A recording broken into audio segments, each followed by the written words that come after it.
போதைப்பொருள் பயன்படுத்தியதாக நடிகர் ஸ்ரீகாந்த் கைது. சமீபத்தில் சென்னை நுங்கம்பாக்கம் பகுதியில் கொக்கைன் போதைப்பொருள் விற்பனையில் ஈடுபட்டு சேலம் மாவட்டத்தைச் சேர்ந்த பிரதீப்குமார் என்பவரை கைது செய்து விசாரித்த போது பிரதீப்குமார் நடிகர் ஸ்ரீகாந்தை தொடர்புபடுத்தினார்.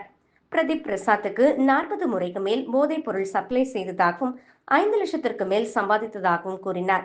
அவருக்கு ஆப்பிரிக்கா நாட்டைச் சேர்ந்து ஜான் சப்ளை செய்ததாக தெரிய வந்ததை தொடர்ந்து ஜான் சென்னைக்கு அழைத்து வரப்பட்டு கைது செய்யப்பட்டார். அதிமுகவின் முன்னாள் ஐடி பிரிவு உறுப்பினரான பிரசாத் ஸ்ரீகாந்துக்கு கொக்கைன் உள்ளிட்ட போதைப் பொருட்களை வழங்கியதாக கூறப்படுகிறது. இந்த போதைப் பொருள் ஆப்பிரிக்காவிலிருந்து பெங்களூர் வழியாக கடத்தப்பட்டதாக அறிக்கை வெளியானது. ஜான் போதைப் பொருள் யார் யாருக்கு சப்ளை செய்தார் என்ற பட்டியல் கொடுக்கப்பட்டது. அதில் சினிமாவைச் சேர்ந்த நடிகர் ஸ்ரீகாந்த் பெயரும் இருந்தது. ஸ்ரீகாந்தை போலீஸ் நிலையத்திற்கு அழைத்து விசாரணை செய்த போது ட்ரக்ஸ் பயன்படுத்தவில்லை என்று கூறினார்.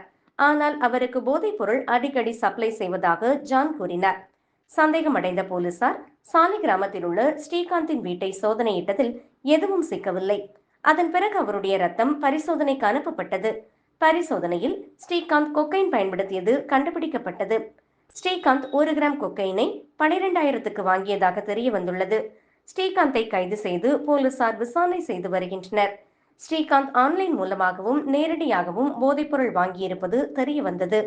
சென்னை எழும்பூர் கோர்ட்டில் மேஜிஸ்ட்ரேட் முன்னிலையில் ஆஜர்படுத்தப்பட்டு நடிகர் ஸ்ரீகாந்த் ஜூலை 7ஆம் தேதி வரை நீதிமன்ற காவலில் இருக்க உத்தரவிடப்பட்டது. நடிகர் ஸ்ரீகாந்த் நேற்றிரவு புழல் சிறையில் அடைக்கப்பட்டார்.